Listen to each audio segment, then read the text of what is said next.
पवित्र श्रीमद् भागवत गीता, पवित्र चारों वेद, पवित्र कुरान शरीफ, पवित्र बाइबल, पवित्र गुरु ग्रंथ साहिब, पवित्र कबीर साहिब की वाणी में छुपे हुए गूढ़ रहस्य अर्थात तत्व को जानने के लिए कृपया अवश्य सुनिए जगत गुरु तत्वदर्शी संत रामपाल जी महाराज के मंगल प्रवचन।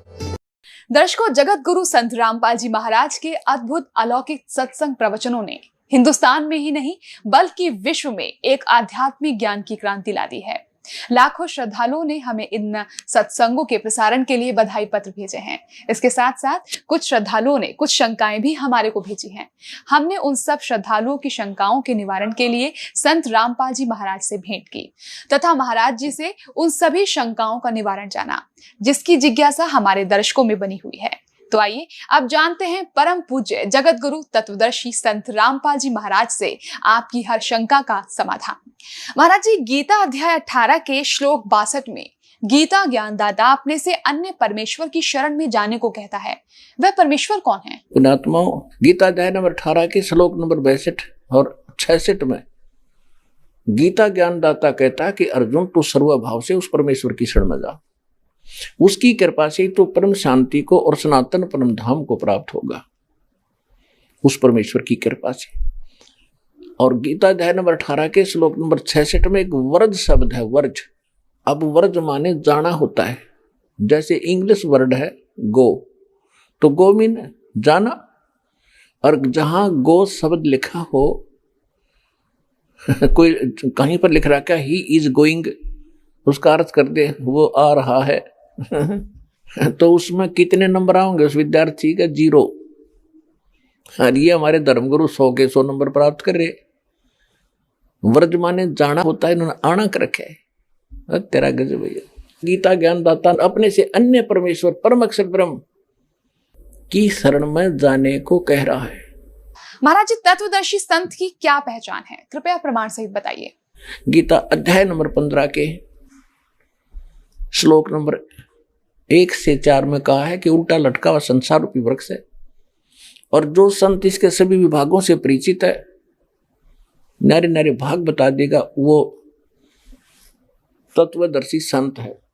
ये देखिएगा, एक बार ये उल्टा लटका हुआ संसार रूपी वृक्ष देख लें। ये है गीता अध्याय नंबर 15 के श्लोक 1 से 4 और 16-17 का सारांश। ऊर्ध्व मूलम अधः शाखम, ऊपर को मूल वाला ऊर्ध्व मूलम और नीचे को शाखा वाला ये उल्टा लटका हुआ संसार रूपी वृक्ष है। ऊर्ध्व मूलम देखिएगा, ऊर्ध्व मूलम गीता अध्याय नंबर 15 का पंचदशो अध्याय प्रथम मंत्र। ऊर्ध्व मूलम अधः शाकम अश्वत्थम प्राहु अव्यम छंदासी यस्य प्रणानी ये तम वेद स वेदवित्। इनका अनुवाद पढ़िए। आदि पुरुष परमेश्वर रूप मूल वाले, यानी आदि पुरुष परमेश्वर पूर्ण परमात्मा तो समझो इसकी जड़ है। आदि मूल रूप परमेश्वर रूप मूल वाले आदि पूर्ण परमात्मा तो समझो परम अक्षर ब्रह्म है। ये परम अक्षर ब्रह्म है। ये बताते आदि पुरुष परमेश्वर रूपी मूल वाले अधः शाखम, यहां गलत कर दिया इन्होंने। अधः माने इन्होंने कर दिया ब्रह्मा मुख्य, ब्रह्मा रूप मुख्य शाखा वाले नहीं। अब देखो, इसमें दूसरे मंत्र में अधः 2 बार है। अधः अधः अधः च ऊर्ध्वम, ऊर्ध्व माने ऊपर, अधः माने नीचे। यहां देखना, इन्होंने इन्हीं का अनुवाद है। अधः माने नीचे, अधः माने नीचे। तो यहां जहां ये इनकी बुद्धि स्लिप कर गई, अज्ञानियों की अड़ंगा कर दिया, ब्रह्मा को मुख्य रूप बना दिया। मुख्य ऊर्ध्व मूलम अधः शाखम, ऊपर को जड़ नीचे को शाखा वाला। इसका सीधा सार्थ बनता है, ये संसार रूपी पीपल के वृक्ष को अविनाशी कहते हैं। वेद जिसके पत्ते कहे गए हैं, वेद जिसके पत्ते कहे गए हैं, और उस संसार रूप वृक्ष को जो पुरुष, जो व्यक्ति मूल सहित यानी जड़ से लेकर पत्तों तक तत्व से जानता है, सह वेदवित, वह वेद के तात्पर्य को जानने वाला है, अर्थात वो तत्वदर्शी संत है। अब ये देखिएगा, अब क्या इससे सिद्ध हुआ कि जो ऊपर को जड़ और नीचे को तीनों शाखा वाला पीपल का, संसार रूपी पीपल के वृक्ष को सभी विभागों सहित जानता है। छंदासी, छंद माने टुकड़े, उसके सारे विभागों को जानता है। स वेदवित, परमात्मा 600 वर्ष पहले आए थे, तत्व ज्ञान वो स्वयं बताया करते हैं। सच्चिदानंद ब्रह्म की वाणी कहलाती है वो, उसको सूक्ष्म वेद और तत्व ज्ञान भी कहा जाता है। उसमें परमात्मा ने 600 वर्ष पहले अपनी वाणी में कहा है, अक्षर पुरुष एक पेड़ है, निरंजन वाकी डारे, तीनों देवा शाखा है, भाई पात रूप संसार। ओए होए, ये भगवान, इन बातों तो भगवान पहचान लो जिनको हमारे विद्वान पुरुष महर्षि मंडलेश्वर नहीं समझ सके इस गीता के आशय को। और परमात्मा ने 600 वर्ष पहले अपने तत्व ज्ञान में लिख रखा है कि अक्षर पुरुष एक पेड़ है। जमीन से जो बाहर दिखाई देता उसको पेड़ कहते हैं, तुरंत जो बाहर का हिस्सा है उसको अक्षर पुरुष कहा है परमात्मा ने। और उससे फिर एक डार निकलती हो उसको सरपुरुष ज्योति निरंजन कहा है। गीता अध्याय नंबर 15 के श्लोक नंबर 16 और 17 में 3 पुरुष है, सरपुरुष, अक्षर पुरुष और उत्तम पुरुष है तू अन्य। परमात्मा इति उदारता ये लोक तरम आविश्य विभर्ति अवेश्वर है, जो सबका धारण पोषण करता है वो श्रेष्ठ भगवान, वास्तव में अविनाशी परमात्मा जिसको परमात्मा कहा जा सकता है, वो तो एक सरपुरुष अक्षर पुरुष से अन्य है। और वही तीनों लोकों में प्रवेश करके सबका धारण पोषण करता है। यानी वृक्ष का धारण पोषण मूल से होता है, और मूल कौन है? वो परम अक्षर ब्रह्म है। तो परमात्मा ने स्वयं बताया था अक्षर पुरुष एक पेड़ है और सरपुरुष वाकी डार, ज्योति निरंजन को सरपुरुष को, और तीनों देवा शाखा हैं, रजगुण ब्रह्मा, सतगुण विष्णु, तमगुण शिव जी और पात रूप संसार। अब मूल रह गया, उन्होंने मूल का जिक्र नहीं किया इसमें। मूल को बताने के लिए दास भेजा। यदि कोई यहां आकर अननोन स्थान पर कोई जाकर खड़ा हो जा और कहे कौन है तू, वो कह दे मैं डीसी हूं, चल अपना काम करे, होगा डीसी। और उसके साथ कोई उसका गनमैन हो या कोई और अधिकारी हो, वो जाके कभी हटियो डीसी साहब आ गए, अच्छा डीसी साहब आ गए, तो सारे एक तरफ हो जा। तो ऐसे स्वयं परमात्मा ये कस थोड़ी सी छोड़ गए, सारे नौकर हो तो ये दास भेज दिया उनका नौकर, हट जाओ भाई, ये परमात्मा है और ये है वो परमात्मा। अरे सब न मानने पड़ेंगे क्योंकि परमात्मा ही है। अब देखिएगा ये उल्टा लटका हुआ संसार रूपी वृक्ष, इसका पूरा चित्र देखो, ठीक है। अब यहां बताया परमात्मा ने, ये देखिएगा ये जमीन से बाहर जो दिखाई देता है ये हिस्सा, इसको कहा कि अक्षर पुरुष एक पेड़ है। ये तना तो अक्षर पुरुष है और सरपुरुष वाकी डार, ये ज्योति निरंजन काल, और तीनों देवा शाखा है, भाई पाते रूप संसार। हम तो यहां पर हैं। महाराज जी, हमने सुना है कि आप जी श्री ब्रह्मा जी, श्री विष्णु जी, श्री शिव जी आदि देवताओं की पूजा छुड़वाते हैं, क्या ये उचित है? पुणात्माओं, ये नहीं कहा कि ब्रह्मा विष्णु महेश रिजेक्टेड हैं। ब्रह्मा विष्णु महेश को हम छुड़वा सकते हैं, हम कोई बालक हैं। अब कोई ये कहे कि ब्रह्मा विष्णु महेश का हमारी भक्ति से कोई लिंक नहीं है, ये महामूर्ख की बात होगी। अब जैसे हम कोई पौधा लाकर बीजते हैं आम का, तो परमात्मा ने ये नहीं कहा कि ब्रह्मा विष्णु महेश रिजेक्टेड हैं या इनका कोई अस्तित्व नहीं है, ये तो एक इस संसार रूपी पेड़ की शाखा हैं।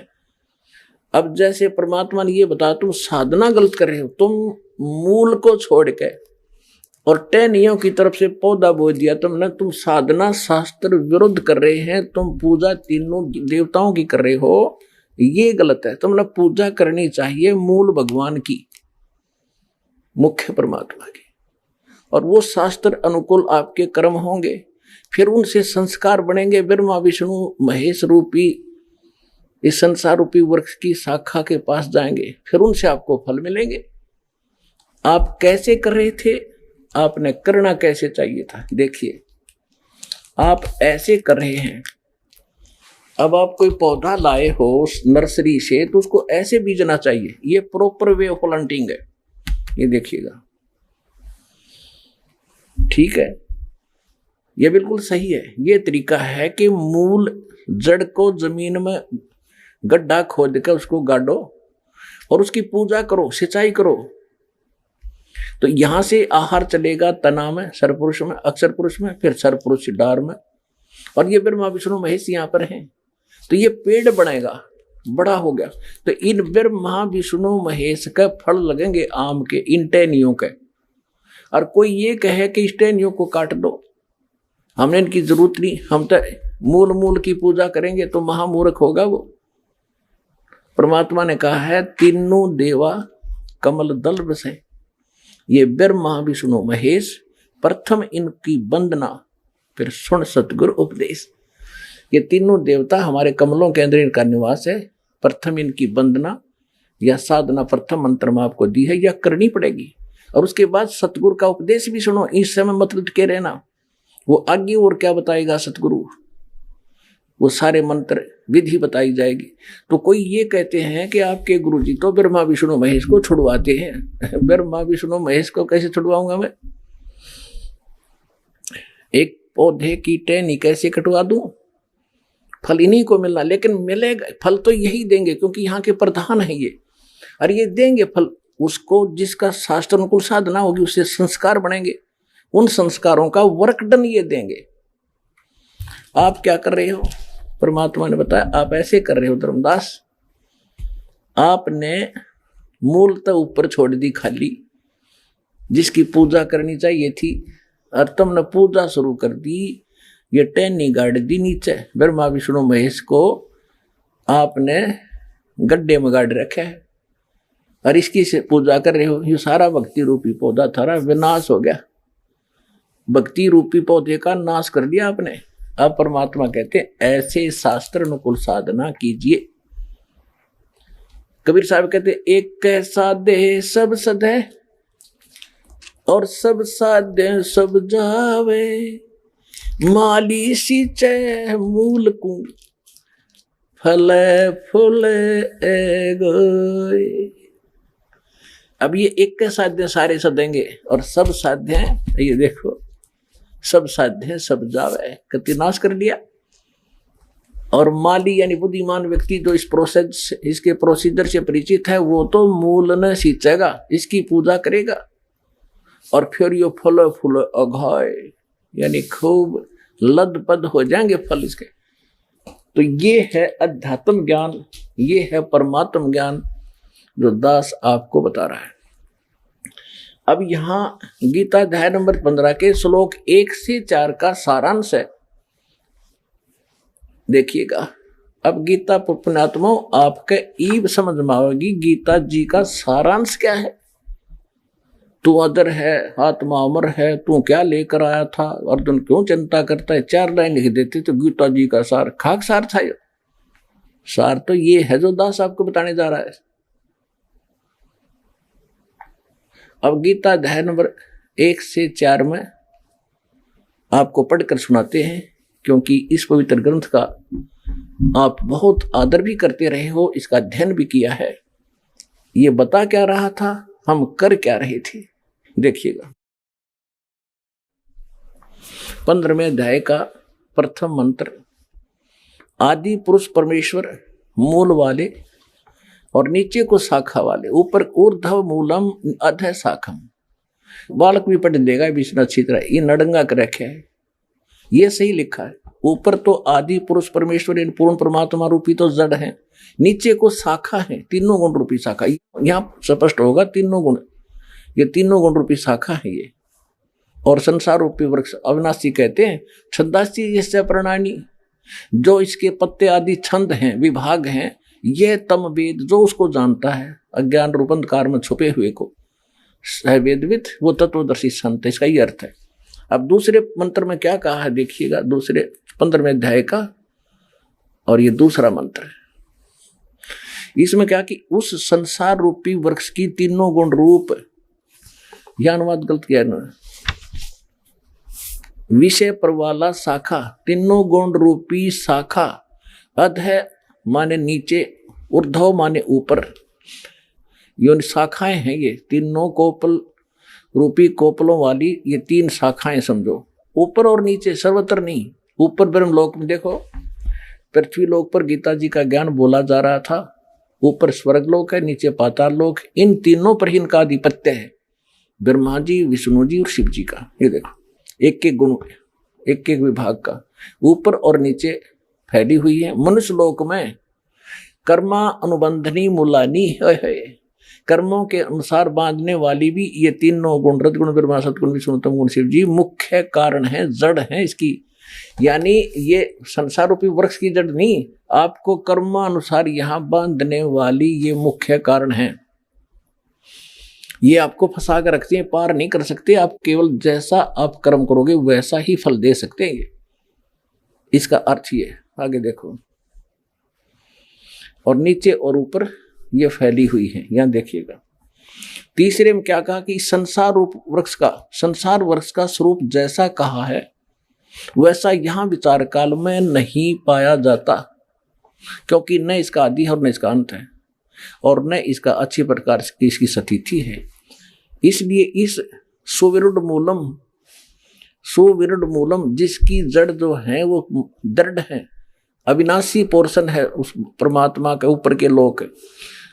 तो अश्वत्थम संसार रूपी वृक्ष को, पीपल के वृक्ष को दृढ़ेन माने दृढ़, असंग शस्त्रेन छितुआ, इनके लिख दिया कि वैराग रूप शस्त्र द्वारा काट कर नहीं, तत्व ज्ञान रूपी शस्त्र द्वारा काट कर उसको अच्छी तरह समझ। अब हम यहां आएंगे पहले। अब तीसरे में क्या कहा है, पहले तो ये देखते हैं कि इस संसार रूपी वृक्ष के ये तीनों गुण रूपी, इस संसार रूपी वृक्ष की तीनों गुण रूपी शाखा, विषय पर वाला शाखा, कोपल मनुष्य, ये जो बकवास इनकी कोपल रूपी शाखाएं, विषय पर वाला विषय विकारों की शाखा नीचे और ऊपर फैली। महाराज जी, क्या श्री ब्रह्मा जी रजगुण, विष्णु जी सद्गुण, शिव जी तमोगुण है? इसका प्रमाण कहाँ है? अब यहाँ ये सिद्ध करते हैं कि रजगुण क्या है, सद्गुण क्या है, तमगुण क्या है। समझदार को, बुद्धिमान को थोड़ा संकेत ही पर्याप्त होता है। देखिएगा, ये मार्कंडेय पुराण है, अपने सदग्रंथों से हम सिद्ध करेंगे, और ये गीता प्रेस गोरखपुर से प्रकाशित है, सचित्र मोटा टाइप, केवल हिंदी वही की वही उसी तरह। और इसके 123 पृष्ठ पर आपको ले चलते हैं। ये है 122 से शुरू करेंगे हम संक्षिप्त मार्कंडेय पुराण। यहाँ मार्कंडेय जी अपना ज्ञान बताते जा रहे हैं। मार्कंडेय जी बोले, मुने, अब हम 123 पे पढ़ रहे हैं, 123 पे। अब यहां मार्कंडेय जी बोले, मुने, रजगुण प्रधान ब्रह्मा, तमोगुण प्रधान रुद्र और सत्व प्रधान विश्वपालक विष्णु, यही 3 देवता हैं और यही 3 गुण हैं। परमेश्वर ने 600 वर्ष पहले कहा था, गुण तीनों की भक्ति में ये भूल पड़ो संसारे, कह कबीर निज नाम बिना कैसे उतरो पार। 3 देव की जो करते भक्ति, उनकी खुद ना हो वह मुक्ति। सिद्ध हो गया, रजगुण ब्रह्मा, सतगुण विष्णु और तमगुण शिव जी, यही 3 देवता और यही 3 गुण भी कहे जाते हैं। और कंसेप्ट क्लियर करते हैं, देखिएगा। यह है श्रीमद् देवी भागवत, इसमें संस्कृत भी साथ है, और ये कहां से छपी है देखिए, ये है अथ देवी भागवतम सभाष्टीकम स मात्यम खेम राशि कृष्ण दास प्रकाशन मुंबई 4। इसके हम आपको तीसरे सेकंड में ले चलते हैं। ये देखिएगा, श्री मद देवी भागवते भाषा टीका युक्ते तृतीय स्कंध प्रारंभते। यह देखना, इसके ये प्रश्न नंबर 11 पे तीसरे स्कंद में, और अध्याय नंबर 5 का हम श्लोक नंबर 8वां पढ़ेंगे, 7वां समाप्त होता है। हे माता, शंकर भगवान कह रहे, हे माता, यदि हमारे ऊपर सदा आप दयायुक्त हो तो हमको तमोगुण में किस प्रकार प्रदान किया, ब्रह्मा रजोगुण और हरि सत्गुण युक्त किए, क्यों किए। अब संस्कृत भी देखेंगे। ये संस्कृत है। ये 7वां श्लोक समाप्त हुआ, 8वां प्रारंभ हुआ। यदि दया धर्मना नसदाम्बिके कथम अहम विहित, मैं क्यों बना दिया, क्यों उत्पन्न कर दिया तमोगुण। और कमल से उत्पन्न होने वाले ब्रह्मा जी को रजोगुण संभाव, रजोगुण क्यों उत्पन्न कर दिया। और सुविहित किमु सतोगुणो हरि, विष्णु को आपने सतोगुण क्यों बना दिया। इति सिद्धम रजगुण ब्रह्मा सतगुण विष्णु तमगुण शिव जी। महाराज जी, क्या श्री ब्रह्मा जी, श्री विष्णु जी तथा श्री शिव जी की जन्म मृत्यु होती है? पुण्यात्माओं, ब्रह्मा विष्णु महेश नासवान है। गीता प्रेस गोरखपुर से प्रकाशित श्री देवी भागवत के 3रे स्कंद से क्लियर कर देते हैं। सुचित्र मोटा टाइप, केवल हिंदी, और गीता इसके संपादक हनुमान प्रसाद पोदार, चिमनलाल गोस्वामी, और ये यहां से प्रकाशित है। इसके 3रे स्कंद पर आपको थोड़ा सा पढ़ाते हैं। 123 पृष्ठ पे 3रा स्कंद। विष्णु जी कह रहे हैं तुम शुद्ध स्वरूपा हो, ये सारा संसार तुम इसे उद्भासित हो रहा है अपनी माता दुर्गा के बारे में। मैं ब्रह्मा और शंकर हम सभी तुम्हारी कृपा से विद्यमान हैं। विष्णु जी कह रहे हमारा आविर्भाव माने जन्म, त्रोभाव माने मृत्यु हुआ करता है। केवल तुम ही नित्य हो, जगत जननी हो, प्रकृति और सनातनी देवी हो। शंकर भगवान बोले देवी यदि महाभाग विष्णु तुमसे उत्पन्न हुए हैं, प्रकट हुए हैं, तो उनके बाद उत्पन्न होने वाले ब्रह्मा भी तुम्हारे पालक हुए। फिर मैं तमोगुण लीला करने वाला तमोगुणी लीला करने वाला शंकर क्या तुम्हारी संतान नहीं हुआ। अर्थात मुझे भी उत्पन्न करने वाली तुम ही हो शिवे। संपूर्ण संसार की सृष्टि करने में तुम बड़ी चतुर हो। इस संसार की सृष्टि स्थिति और संहार में तुम्हारे गुण सदा समर्थ हैं। उन्हीं तीनों गुणों से उत्पन्न हम ब्रह्मा विष्णु एवं शंकर, रजगुण ब्रह्मा सदगुण विष्णु तमगुण शिव जी नियमानुसार कार्य में तत्पर रहते हैं। देवी भागवत के इस चंद पंक्तियों ने 4 कंसेप्ट क्लियर कर दिए। ब्रह्मा विष्णु महेश नासवान है, प्रकृति दुर्गा को कहते हैं, और ये तीनों इसके पुत्र हैं। रजगुण ब्रह्मा सतगुण विष्णु तमगुण शिव जी हैं। और ये भी स्पष्ट कर दिया कि हम केवल जो हमें आदेश होता है नियमित ही काम कर सकते हैं, हम किसी का संस्कार घटा बढ़ा नहीं सकते। और ये सिद्ध हो गया रजगुण ब्रह्मा है, सतगुण विष्णु तमगुण शिव जी। अब हम आते हैं कहाँ, इसी श्रीमद् भगवत गीता के अध्याय नंबर 15 के श्लोक नंबर 2 पर। इसमें लिखा है कि ये तीनों गुण रूपी संसार रूपी वृक्ष की शाखा, तीनों गुण यानी रजगुण ब्रह्मा सतगुण विष्णु तमगुण शिव जी। अरे परमात्मा ने 600 वर्ष बता रखा पहले।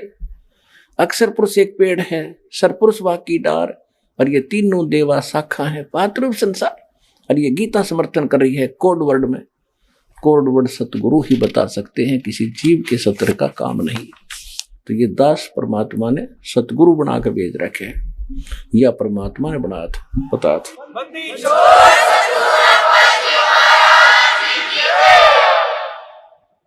अब ये देखिएगा, अब हम आगे श्रीमद् भगवत गीता, ये वही गीता प्रेस गोरखपुर से प्रकाशित अध्याय नंबर 15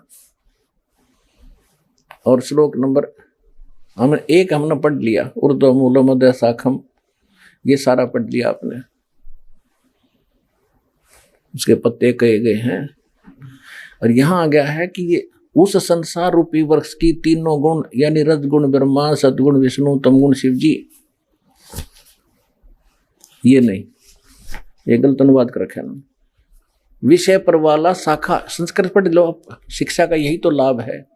विषय पर वाला शाखा, विषय विकारों वाली शाखा है। रजगुण तमगुण समगुण ये विकार ही है, और नीचे और ऊपर फैली हुई, सर्वत्र नहीं है। मनुष्य लोक में कर्मानुबंधनी मूलानी, कर्मा के अनुसार बांधन की भी ये मुख्य कारण है। ये ब्रह्मा विष्णु महेशी, ये नीचे और ऊपर यानी स्वर्गलोक और पाताल लोक में फैली हुई है। पृथ्वी लोक पर ज्ञान युग बोला जा रहा।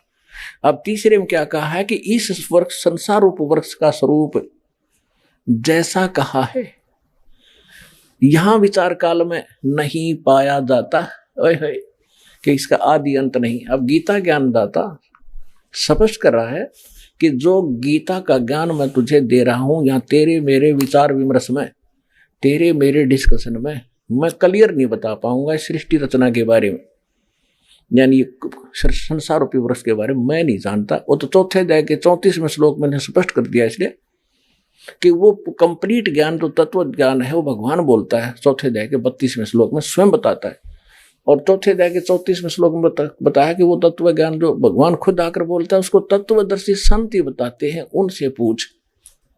तो यहाँ भी स्पष्ट हो गया इससे कि मैं जो तुम्हें बताने जा रहा हूं गीता का ज्ञान, मैं कंप्लीटली नहीं बता सकता, मैं नहीं बता पाऊंगा तुझे यहाँ गीता के डिस्कशन में, विचार विमर्श में। ये देखिएगा, इस संसार का जो स्वरूप कहा है यहाँ, वैसा यहाँ विचार काल में, यानी तेरे मेरे गीता जी वाले इस विचार विमर्श में मैं नहीं बता पाऊंगा, मैं नहीं पाया जाता, क्योंकि न तो इसका आदि है न इसका अंत है, और न इसकी अच्छी प्रकार स्थिति है। अब इसको पता ही नहीं है तो आप स्थिति को नहीं, और इसलिए इस सुविरुद्ध मूलम अस्वथम अति दृढ़, इसको छोड़ दो, अति दृढ़ मूल वाले यानी संसार रूपी पीपल के वृक्ष को असंग शस्त्र, इन्होंने वैराग रूप शस्त्र बता दिया, नहीं, तत्व ज्ञान रूपी शस्त्र के द्वारा काटकर अच्छी तरह तत्व ज्ञान से समझकर। अब यहां सुविरुद्ध मूलम क्यों कहा कि इस परमात्मा की जो ऊपर का पोर्शन है, सतलोक अलखलोक अगमलोक अकय लोक अनामी लोक जिसको कहते हैं, जहां वो परमात्मा का जो स्थान है, जो मूल मालिक जहां रहता है, वो जड़ है सारे संसार की, जहां से सबकी उत्पत्ति हुई है, वो अविनाशी है। इसलिए कहा कि सुविरुद्ध मूलम, उस अविनाशी स्थान वाले भगवान की जानकारी दृढ़, दृढ़ माने अटल, जिसमें कोई मीन मेख ना, उस ज्ञान में, तत्व ज्ञान में दृढ़, देखो दृढ़ेन असंग शस्त्रेन छतवा, उस अटल तत्व ज्ञान रूपी शस्त्र द्वारा काट के, यानी अज्ञान रूप में, अज्ञान अंधकार में छुपी हुई इस गुत्थी को उस तत्व ज्ञान से समझकर, उसके पश्चात चौथा 15वें अध्याय का चौथा श्लोक देखिएगा। अब ये चौथा श्लोक है, उसके पश्चात यानी तत्वदर्शी संत मिल जा, तत्वदर्शी संत की प्राप्ति के उपरांत उस तत्व ज्ञान से को समझने के पश्चात परमेश्वर के उस परम पद की खोज करनी चाहिए, जहां जाने के बाद साधक फिर लौटकर संसार में कभी नहीं आता। और जिस परमेश्वर से इस संसार रूपी वृक्ष की परवर्ती विस्तार को प्राप्त हुई है, यानी जिसने सौर्य ब्रह्मांडों की रचना की है, केवल उसकी भक्ति करो और की नहीं। अपना आत्मा बालक नहीं, आपने कंप्यूटर तक चलाने आगे, इंटरनेट चला ले बालक, ये देख सिंपल सा ज्ञान अपने भगवान का दिया हुआ, इसको बहुत आसानी से समझेंगे। इसलिए आपको विद्वान बनाता कि आप कोड वर्ड भी समझ जाओ, दास के मुख से निकलते समझने लग जाएंगे, तो इंटेलिजेंट मानो हो गया आज, और हम परमात्मा को समझेंगे आसानी से। अब देखिएगा, तत्पश्चात यानी उसके पश्चात उस परम पद रूप परमेश्वर को खोजना चाहिए, जिसमें गए हुए पुरुष यानी साधक फिर लौटकर संसार में नहीं आते, और जिस परमेश्वर से पुरातन संसार वृक्ष की प्रवृत्ति विस्तार को प्राप्त हुई है, यानी जिसने संसार रूपी वृक्ष की रचना की है शब्रमंडों की, उसी आदि पुरुष नारायण की मैं शरण हूं। गीता ज्ञानदाता कह रहा है कि इस प्रकार निश्चय करके उस परमेश्वर का मनन और निधिध्यासन करना चाहिए। इससे क्या सिद्ध हो गया कि गीता ज्ञानदाता कहता है कि मेरी भक्ति भी छोड़ दे, केवल एक उसकी भक्ति, उसकी पूजा कर, परपते माने पूजा करना। इससे सब निर्णय होता जा रहा है कि जिनको हम भगवान मानते थे वो भगवान कौन से थे, किस सत्र के थे। आइए अब हम उन श्रद्धालुओं के अनुभव जानते हैं जो जगत गुरु तत्वदर्शी संत रामपाल जी महाराज जी से दीक्षा प्राप्त कर चुके हैं तथा उनके द्वारा बताए गए भक्ति मार्ग पर चल रहे हैं। नमस्कार सर। सत साहिब, क्या शुभ नाम है जी आप जी? मेरा नाम किशन लाल चौधरी, सर कहाँ से आए सर? मैं गांव फतेहगंज परासिया, तहसील उनेरा, जिला टोंक, राजस्थान से हूँ सर। सर क्या काम करते हैं आप? जी मैं गवर्नमेंट विद्यालय में साइंस टीचर हूँ। सर परम संत सतगुरु रामपाल जी महाराज की शरण में आने से पहले आप कौन सी भक्ति करते थे? सदगुरु रामपाल जी महाराज की शरण में आने से पहले भगत जी हम वही भक्ति और उपासना किया करते थे जो एक साधारण ग्रामीण हिंदू परिवार में किया करते थे। देवी देवताओं की पूजा, ऊत बूत और पितरों की पूजा। और इनके अलावा 1990 से गीता प्रेस गोरखपुर से जो कल्याण पत्रिका प्रकाशित होती है, वो कल्याण पत्रिका का मैं नियमित पाठक रहा हूँ 1990 से 97 तक। तो उसमें विभिन्न प्रकार की जो सनातन साहित्य में अपने हिंदू धर्म के आधार पे विभिन्न देवी देवता थे, उनमें हमारी श्रद्धा बढ़ी, लेकिन हम इस निष्कर्ष पर नहीं पहुंच पा रहे थे कि वास्तव में परमात्मा है कौन। 1997 में फिर गायत्री परिवार शांति कुंज हरिद्वार में 1997 में मैंने गायत्री परिवार में दीक्षा ली। और गायत्री परिवार में गायत्री मंत्र की दीक्षा के बाद शांति कुंज हरिद्वार के दिशा निर्देशों में जैसा उन्होंने विधि विधान और साधना की विधि बताई, उनके आधार पे नवंबर 2011 तक वो उपासना ही की। और उस उपासना में रोजाना कम से कम 3 मालाएं गायत्री मंत्र की जाप करना।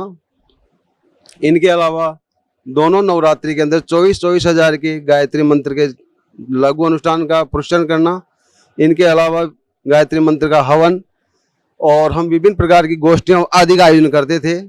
और तहसील स्तर में गायत्री परिजन प्रमुख एक कार्यकर्ता भी था उनेरा तहसील का, जिसमें भारतीय संस्कृति ज्ञान परीक्षा का आयोजन करवाते थे और विभिन्न प्रकार से हम इसमें सहयोग करते थे। सर जैसे अभी आप बता रहे थे कि पहले आप वही भक्तियाँ करते थे जो एक आम हिंदू समाज में प्रचलित हैं, वो उस भक्ति का आपको कोई लाभ नहीं मिला और आपको इवन दो तो ये भी पता नहीं चला कि एक परमात्मा कौन है, किसकी भक्ति करनी चाहिए, कैसे करनी चाहिए। और इसी भूल भुलैया में आप पहुंच गए हरिद्वार, गायत्री परिवार से आप जुड़ गए और उनके द्वारा बताई गई विधि विधान के अनुसार आपने भक्तियाँ की, आपने अनुष्ठान भी बहुत किए। तो सर ये सब जो भक्ति आपने की, उस भक्ति का आपको क्या लाभ मिला? 26 जनवरी 2001 को गुजरात में भयंकर भूकंप आया था। तो गायत्री परिवार से एक अखंड ज्योति पत्रिका निकलती है, अभी भी निकल रही है वो अखंड ज्योति पत्रिका और युग निर्माण योजना और प्रज्ञा अभियान पाक्षिक। तो उस प्रज्ञा अभियान पाक्षिक में एक समाचार छपा था कि गुजरात में जो लाखों लोग उस भूकंप में मारे गए थे, उन भूकंप में मरने वालों में एक भी गायत्री परिजन नहीं था और किसी भी गायत्री परिजन की किसी भी प्रकार की जनधन की हानि नहीं हुई है। उस समाचार से हमारे अंदर दृढ़ता आई और हमने अपनी पूरी निष्ठा के साथ गायत्री मंत्र का जप और विधि विधान के आधार पर अनुष्ठान शुरू कर दिए।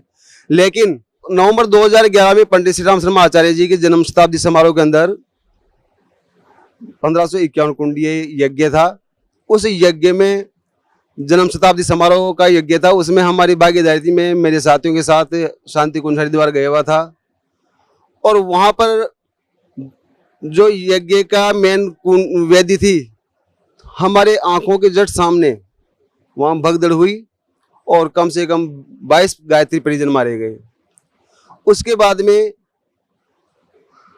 मेरे मन में आचार्य जी के प्रति थोड़ी श्रद्धा कम हो गई और गायत्री मंत्र से जो मेरे अंदर जो निष्ठा थी, जो दृढ़ता वाली भावना थी, वो अचानक खत्म हो गई और मैं भक्तिहीन हो गया एक तरह से। उस समय हम आचार्य जी को महाकाल का अवतार और शांति कुंज को महाकाल का घोंसला कहा करके बड़े प्रसन्न हुआ करते थे। और सदगुरु रामपाल जी महाराज के चरणों में आने के बाद हमें पता चला कि महाकाल कौन है और उनकी क्या स्थिति है। सर परम संत सतगुरु रामपाल जी महाराज की शरण में आप कैसे आए?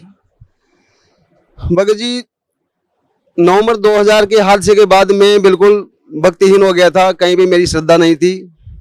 तो उस समय में क्या था, मैं साइंस हैंड आदमी हूँ और मैंने कभी साहित्य पढ़ा नहीं था।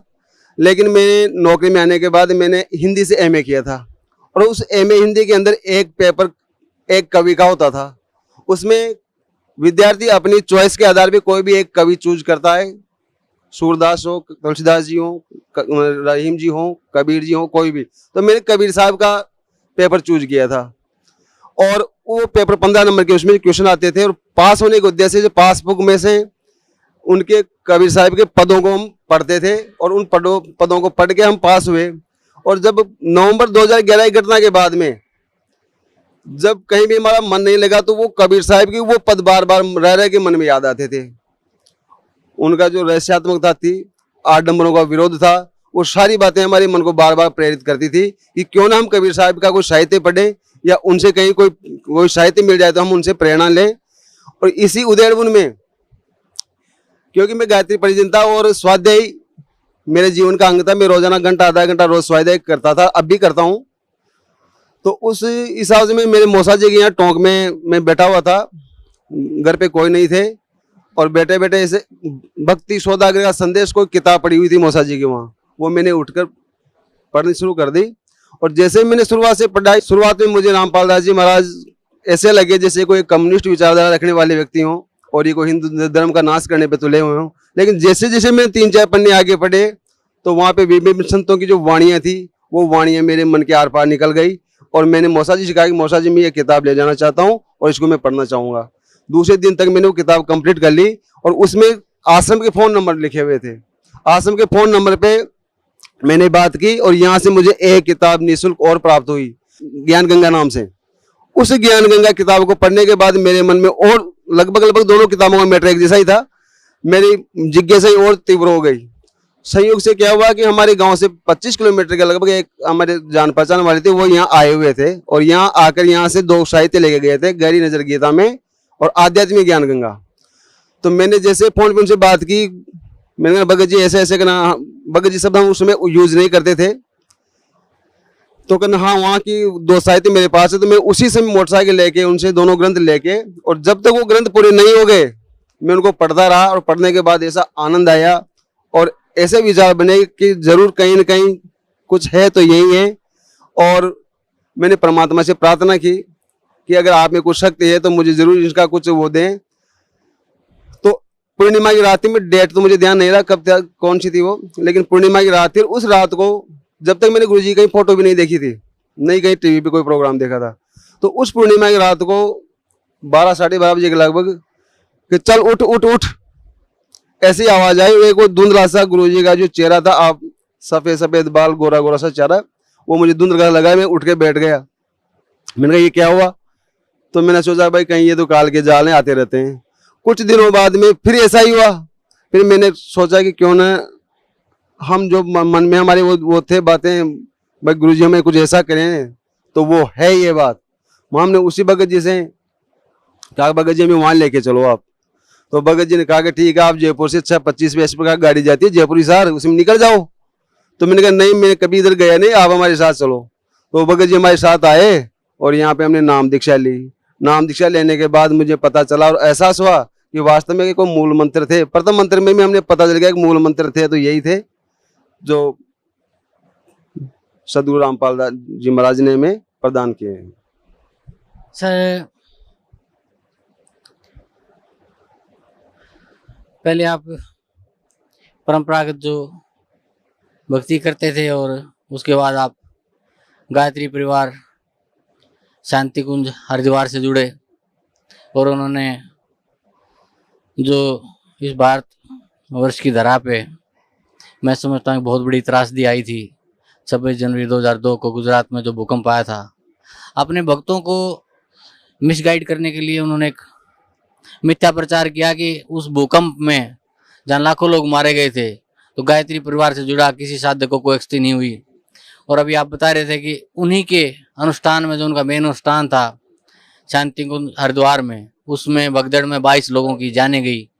तो उससे सबको देख के आपकी आंखों के आगे जो सब घटनाक्रम हुआ उससे देख के आप काफ़ी विचलित हुए और आप एक नास्तिकता के कगार पे चले गए। क्योंकि वो सबसे बड़ी मैं समझता हूँ कि मन को ठेस लगी कि एक झूठ का सहारा लिया गया गायत्री परिवार से सब समाज को जोड़ने के लिए कि हमारे भक्तों को वहाँ कुछ नहीं हुआ और आपकी आंखों के सामने 22 लोग मृत्यु को प्राप्त हो गए।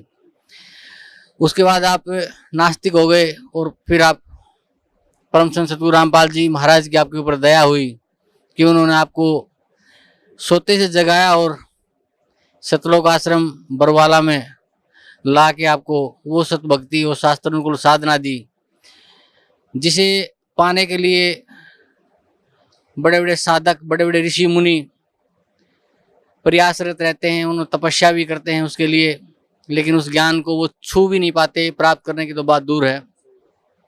और सतगुरु रामपाल जी महाराज कहते हैं, जा दिन सतगुरु भेटिया ता दिन लेखे लाख, बाकी समय बर्बाद गया बिना गुरु के ज्ञान। जा दिन सतगुरु भेटिया ता दिन लेखा जान, बाकी समय बर्बाद गया बिना गुरु के ज्ञान। तो सर मुझे बड़ी दुख है इस बात का कि आप जैसे समझदार व्यक्ति और इन आडंबर ढोंगियों के जाल में फंसे रहते हैं। खैर, परम संत सतगुरु रामपाल जी महाराज ने आपके ऊपर दया की, उन्होंने आपको यथार्थ भक्ति दी। उस भक्ति को करते हुए आपको क्या लाभ मिला? सतगुरु रामपाल जी महाराज के शरण में मैं 4 जून 2012 को आया और उसके बाद मेरी दूसरी आज यहाँ लग गई थी और मैं मेरे निजी काम से यहाँ पे हनुमानगढ़ आया हुआ था। तो शाम को मैं घर से मोटरसाइकिल चलाता टोंक के लिए, टोंक से बस जयपुर के लिए आती है। तो जब मैं घर से चला तो मेरे दाएं पैर में यहाँ पे खुजली चल रही थी, थोड़ी सी सूजन थी, तो मैंने उस पर कोई विशेष ध्यान नहीं दिया और मैं रात भर सफर कर रहा, मैं बस में करके हनुमानगढ़ पहुँच गया। हनुमानगढ़ जब पहुँचा सुबह 5:30 बजे, तो वहाँ देखता हूँ मेरे पैर में ज़्यादा सूजन आ गई और मुझसे चलने में भी मतलब अब सामर्थ्य नहीं रही थी। वहाँ हम बैठ के कैंटीन में चाय पी रहे थे, तो चाय वाले ने कहा कि भाई साहब ये क्या हुआ, और उसमें 2 फलक भी हो गए थे। तो मैंने कहा भाई ये पता नहीं क्या हो गया, बैठे बैठे हम सारी रात बैठ के आ रहे हैं इसलिए सूजन आ गई। नहीं भाई साहब ऐसी कोई जहरीला कीड़ा खा गया। भाई मैंने कहा हो सकता है, मुझे तो पता नहीं कहाँ खा गया। तो हम उस दिन सारा काम करके वापस घर पे गए। शाम को घर पहुँचते ही मैंने आश्रम फ़ोन किया, एक भगत जी से फ़ोन किया, भगत जी ऐसे ऐसे मेरे साथ ऐसा हुआ है और हमारे गांव में इस प्रकार जहरीली कीड़े खाने इस पर तेजा जी महाराज के यहाँ जाते हैं और वहाँ पे जोत बत्ती वगैरह लगाते हैं। परमात्मा का साफ आदेश है कि जो कुछ भी करना है आपको परमात्मा के नाम से केवल कबीर परमेश्वर को करना है और किसी को कुछ नहीं करना है। तो यहाँ से मैं यही आदेश मिला कि आप हॉस्पिटल में दिखा सकते हैं, किसी के आप जाएंगे नहीं देवस्थान पे। तो मैंने रात घर वालों ने भी ये डिक्लेयर कर दिया कि भाई तेरे तो जहरीला कीड़ा खा गया और सुबह तो हालत खराब हो जाएगी तेरी, और सुबह आपको जरूर वहाँ तेजा जी महाराज के यहाँ लेके चलेंगे और जोत जलाएंगे। मैंने परमात्मा से रात को प्रार्थना की कि परमात्मा मेरी श्रद्धा को आप संबल देना, मेरी निष्ठा को दृढ़ करना, और रात भर में मेरे साथ जो कुछ हुआ भगत जी, परमात्मा ने रात को ही नींद में मुझे एक ऐसी कहानी सुनाई। मैं खुद एक किसान परिवार से हूँ। परमात्मा ने कहानी सुनाई कि बेटे मेरे ऐसे हमारे घर में 2 बैल थे और इस प्रकार एक बैल के पैर में कील लग गई और उस कील के लगने के कारण वो हाड़ी जो था उसका तो कील का ध्यान नहीं रहा और बैल का पैर सूज गया और बैल चलने में असमर्थ हो गया। फिर हम उसको वहाँ गांव में जो डॉक्टर थे जानवरों के उसको दिखाए तो डॉक्टरों ने बता दिया घुटनों पे दर्द और वहाँ पट्टियाँ बांधने शुरू कर दी। तो सदगुरुदेव जी कह रहे थे कि दर्द तो था उसका पैरों के अंदर कील के कारण और हम इलाज करवा रहे थे घुटनों पर। इस प्रकार जो कहानी उन्होंने सुनाई तो मुझे जोरदार हंसी आई और जोरदार हंसी आई तो मेरे परिवार वाले सारे उठ के आ गए। कहा क्यों हंस रहा है भाई, क्या बात हो गई? मैंने कहा कि गुरुजी ने ऐसी कहानी सुनाई और जैसे ही मेरा ध्यान पैर पे गया सच मानिए एक मामूली मात्र भी वहां पे सूजन नहीं थी, बिल्कुल साफ। जबकि कम से कम हम मेडिकल के हिसाब से भी उसको आराम मानते तो कम से कम 1 सप्ताह लगना चाहिए था। हाथों हाथ रात में ही उसको बिल्कुल साफ, जैसे कुछ हुआ ही नहीं। इससे मेरी निष्ठा और दृढ़ हो गई।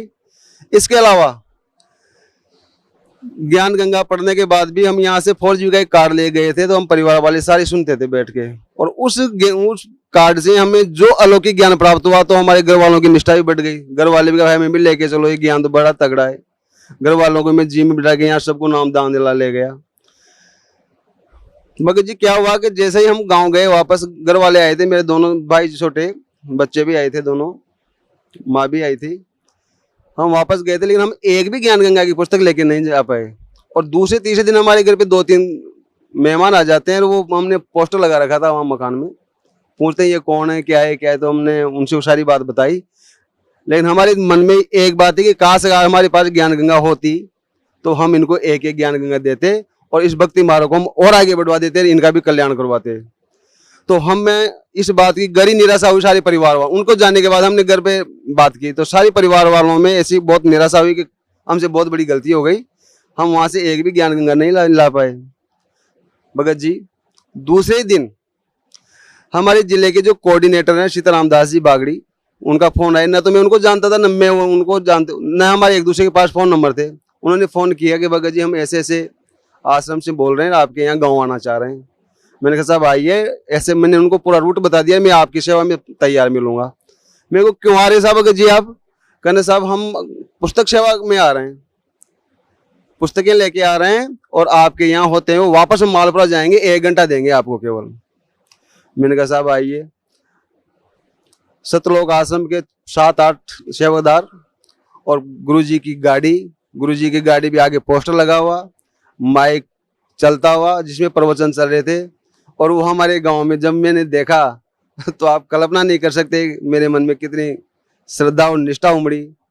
और कोई भी सतलोक का जो साधक है, जो भगत है, अगर उसने कभी कल्पना नहीं की, अचानक गुरुजी की गाड़ी, सतलोक की गाड़ी, सतलोक के सेवादार अगर अचानक आप एक घर पे पहुंच जाएं, रात तो आपने बात ही की थी, सुबह पहुंच जाए तो आपको कैसा अनुभव होगा आप सोच सकते हैं कि हमारे साथ कितना सुखद अनुभव रहा होगा। इसके अलावा रोजाना साधना टीवी के ऊपर गुरुजी के प्रवचन आते हैं, उसमें नीचे एक पट्टी लगी होती है जिसमें ज्ञान गंगा फ्री मंगाने के लिए सुविधा दे रखी है परमात्मा ने सबको। तो एक भगत ने वहां से फोन किया टोंक से, तो हमारे कोऑर्डिनेटर साहब ने, भगत जी ने मैं फोन किया कि आप ये पता और फोन नंबर नोट करो और आप इनको ज्ञान गंगा पहुंचाओ। हमने उन फोन नंबरों पे उनको ज्ञान गंगा पहुंचा दी। और ज्ञान गंगा पहुंचाने के बाद उस ज्ञान गंगा के पीछे मैंने लिख दिया था, खाली पेज आता है उसमें, मेरा फोन अधिक जानकारी तो संपर्क करें, मेरे फोन नंबर लिख दिए थे।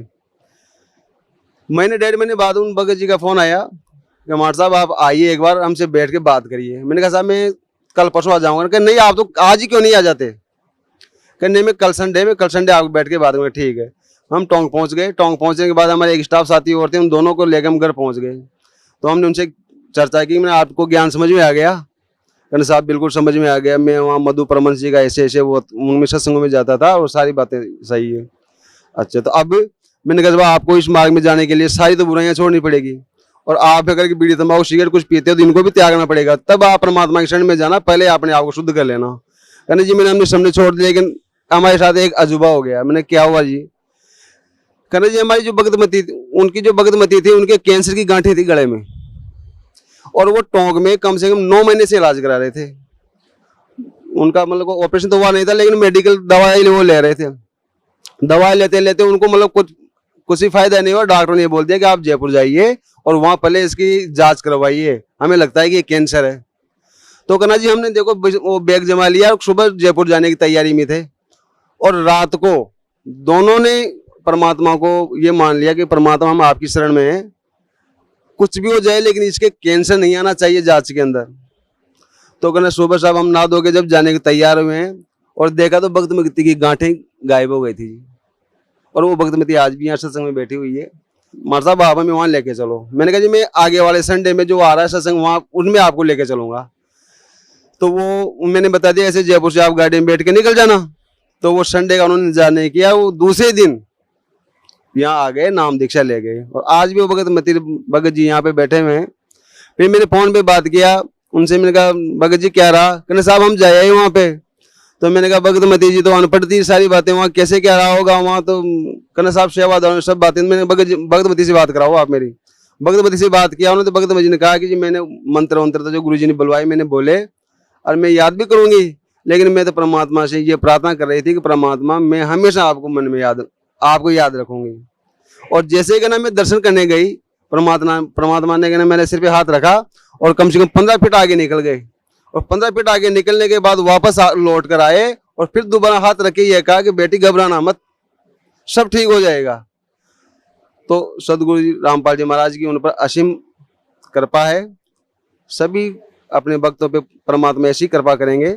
भगत जी सबसे बड़ा लाभ हमें सदगुरु रामपाल जी महाराज की शरण में आने से ये मालूम हुआ, अब तक हिंदू धर्म के जितने भी साधक हैं, भगत हैं, वो सब जानते हैं कि गॉड इज वन, परमात्मा एक है, लेकिन वो परमात्मा कौन है उस परमात्मा की खोज में सब भटक रहे हैं, किसी को पता नहीं है कि कोई ब्रह्मा जी को, कोई विष्णु जी को, महेश जी को, वो सब अलग अलग बता रहे हैं। तो परमात्मा की शरण में आने से हमें एक तो परमात्मा का पता चला, हमारी मृत्यु क्यों होती है, हमारा स्थायी स्थान कहाँ है, और इस भक्ति के करने से हमें पूर्ण मोक्ष मिलेगा, ऐसा परमात्मा का आश्वासन है। परमात्मा कहते हैं कि जो जन मेरी शरण है ताका हूँ मैं दास, और गेल गेल फिरता रहूं जब तक धरती आकाश। अगर इन परमात्मा की शरण में कोई एक बार भी आ गया तो परमात्मा का आश्वासन है कि उस भक्त का वो उद्धार करके रहेंगे, मोक्ष उनको प्रदान करवा के रहेंगे। ऐसा आश्वासन किसी भी महंत संत आचार्य ने आज दिन तक, या किसी भी ऋषि मुनि ने या देवताओं ने आज दिन तक, या किसी भगवानों ने ऐसा आश्वासन नहीं दिया जैसा परमात्मा ने हमें दिया है। सर, आपका मानना है कि परम संत सतगुरु रामपाल जी महाराज से नाम उपदेश लेने के बाद आपको मोक्ष मार्ग मिला और आपको उस एक परमात्मा का पता चला जिसे सब कहते हैं परमात्मा एक है, उस कबीर परमेश्वर का जो सतलोक में रहता है और उसकी सत्य भक्ति का जो हमें मोक्ष दिला सकती है, वो आपको परम संत सतगुरु रामपाल जी महाराज की शरण में आने से प्राप्त हुई। तो सर, भगत समाज को क्या संदेश देना चाहते हैं आप? भक्त समाज को मैं संदेश नहीं बल्कि मैं एक आत्मीय अनुरोध करना चाहूँगा, विशेषकर मैं गायत्री परिजनों से अनुरोध करना चाहूँगा कि आज दिन तक आपने बहुत मंत्रों का जाप कर लिया, बहुत भजन कीर्तन कर लिए, बहुत नाम उच्चारण कर लिए, और आपके पूर्व एक गायत्री परिजन का एक अनुरोध है जिस पे आप विचार करेंगे। जो वर्तमान में आप गायत्री मंत्र जाप कर रहे हैं वो बनावटी और मिलावटी है। इसका प्रमाण हमारे सदग्रंथों में है कि जो गायत्री मंत्र आप जाप कर रहे हैं वो यजुर्वेद के अध्याय 36 का श्लोक नंबर 3 है, और उसमें ओम मंत्र नहीं है, मूल पाठ में ओम मंत्र नहीं है, जबकि हम आज दिन तक गायत्री मंत्र के नाम पे ओम लगा के उस मंत्र को जप रहे हैं और जपवा रहे हैं, तो ये मिलावटी है। दूसरी बात, ये बनावटी है। बनावटी कैसे है कि परमात्मा ने अपनी वाणी में कहा है कि उस गायत्री मंत्र को आप जिह्वा से जाप नहीं कर सकते। गायत्री वेद जाने कडियारा, चौका निर्णय करे विचारा, आदि गायत्री अमर स्थानम, सोहम ततुले हंसा लोक समानम, कहे कबीर गायत्री कलसान, अजर अमर घर मूल ठिकान, नाही सुमरन जिव्य आवा, अदर निरंतर ध्यान लगावा, सत गायत्री अजपा जापम, और कहे कबीर अमर घर वासम, अचिंत पुरुष की गायत्री दीन कबीर बताए, और निष्दिन जो सुमरन करे कर्म भरम मिट जाए, सत गायत्री सुमिर के आवागमन नसाई, और सत लोक वासा करे कहे कबीर समझाई। तो भगत जी, आदि शक्ति गायत्री तो यह है जो अजबा जाप है उसका, और हम जो गायत्री मंत्र जानकर जाप कर रहे हैं वो जिव्या से जाप करने वाला है, इसलिए वो बनावटी है। और मूल गायत्री जाप अजबा जाप है जो संत रामपाल जी महाराज हमें देते हैं, सब भक्तों को दूसरे मंत्र में देते हैं वो। और सभी भक्त जो जहाँ पे भी अपनी आस्था लगाए हुए हैं वो पूरी तरह से प्रभु प्रेमी आत्माएं हैं, परमात्मा को प्राप्त करना चाहते हैं, लेकिन अपने कर्मवशों से पता नहीं वो कहाँ कहाँ उलझे हुए हैं। तो वो एक बार जीवन में कम से कम एक बार सतलोक आश्रम में तीर्थ के रूप में एक बार यहाँ जरूर आए, अपना परमात्मा से अपना नाम लें, और अनंत कोटि ब्रह्मांड के नायक हैं वो वर्तमान में साकार रूप में सदगुरु रामपाल दास जी महाराज के रूप में हमारे सामने मौजूद हैं, उनसे नाम दीक्षा लेकर अपना कल्याण करवाएं। सत साहिब। सर, आप टीचर हैं और इंटेलेक्चुअल सोसाइटी से जुड़े हुए हैं, यानी कि पढ़े लिखे समाज से आप संबंध रखते हैं। तो परम संत सतगुरु रामपाल जी महाराज ने सभी धार्मिक गुरुओं को, आचार्यों को, शंकराचार्यों को, ऋषियों को, महर्षियों को शास्त्रार्थ के लिए आमंत्रित किया हुआ है ताकि भक्त समाज को सत भक्ति का ज्ञान हो, उन्हें कैसे मुक्ति मिले, इसका एक निर्णायक ज्ञान समाज के सामने पेश हो सके। तो क्या कहना चाहते हैं आप? कैसा लगता है आपको जब परम संत सतगुरु रामपाल जी महाराज ने इन संतों को आमंत्रित किया तब? हमें बहुत अच्छा लग रहा है, और जो भक्त इस बात को जानते हैं कि परम गुरु सतगुरु रामपाल जी महाराज ने सभी आचार्यों, महर्षियों, मंतों, मठाधीशों, विद्वानों, जो विभिन्न धर्मों के प्रमुख हैं, उनको रजिस्टर्ड एडी लिखा है कि आप आइए, आपका काम भी जनता का कल्याण करना है, मेरा काम भी जनता का कल्याण करना है। अगर मुझ में कहीं कुछ गलती है, मैं कुछ गलत ज्ञान बताऊं तो आप मुझ में सुधार करवाइए, और आप अगर कुछ गलत बताएं तो मैं आप में सुधार करवाऊंगा। इसलिए हम सब भक्तों के सामने बैठकर ज्ञान चर्चा करें ताकि भक्तों का कल्याण हो। लेकिन उनमें से एक भी आचार्य, ऋषि, मंत यहाँ पे नहीं आए, और विभिन्न टेलीविजन के चैनलों के संवाददाताओं के द्वारा उनसे उनके जानकारी पूछी गई और वो जानकारी भी मिथ्या थोथी और अधूरी निकली। परमात्मा ने सब शास्त्रों में दिखा दिया उन सब बातों को।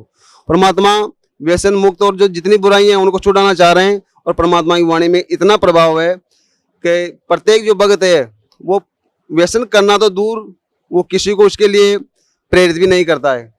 और हमारा जो पवित्र सिख समाज है, उस सिख समाज में परमात्मा कहा करते प्रवचनों में कि ऐसे बहुत सारे व्यसन हैं। तो परमात्मा की वाणी का ही प्रभाव समझिए कि अभी 18 तारीख को अकाल तख्त की वहाँ बैठक हुई है और अकाल तख्त की बैठक के अंदर एक निर्णय पास हुआ है। उसमें उन्होंने कहा है कि जो भी सिख परिवार है, जिस अगर सिख परिवार में मदिरा, मांस और तंबाकू का सेवन होगा, वो परिवार गुरु ग्रंथ साहब को अपने घर में नहीं रख सकेगा।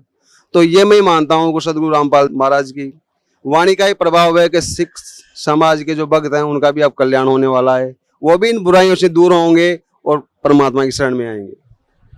जी सर, आप कुछ और बताना चाहेंगे परम संत सद्गुरु रामपाल जी महाराज के बारे में, उनकी भक्ति के बारे में, या जो लाभ वो अपने श्रद्धालुओं को उनकी भक्ति से मिल रहे हैं उसके बारे में?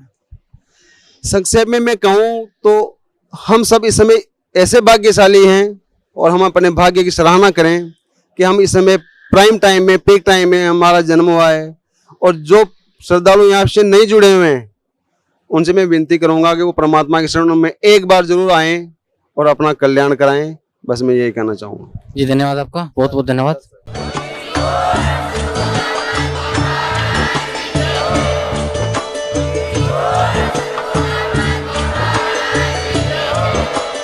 आप सुन रहे थे जगत गुरु तत्वदर्शी संत रामपाल जी महाराज जी के मंगल प्रवचन। अधिक जानकारी के लिए विजिट कीजिए हमारी वेबसाइट www.jagatgururampalji.org। संत रामपाल जी महाराज जी के शुभ आशीर्वाद से पूरे विश्व भर में 500 से भी ज्यादा नाम दीक्षा केंद्र हैं, जिन पर संत रामपाल जी महाराज जी द्वारा ऑनलाइन निशुल्क नाम दीक्षा दी जा रही है। अपने नजदीकी नाम दीक्षा केंद्र का पता करने के लिए संपर्क करें 8222880541।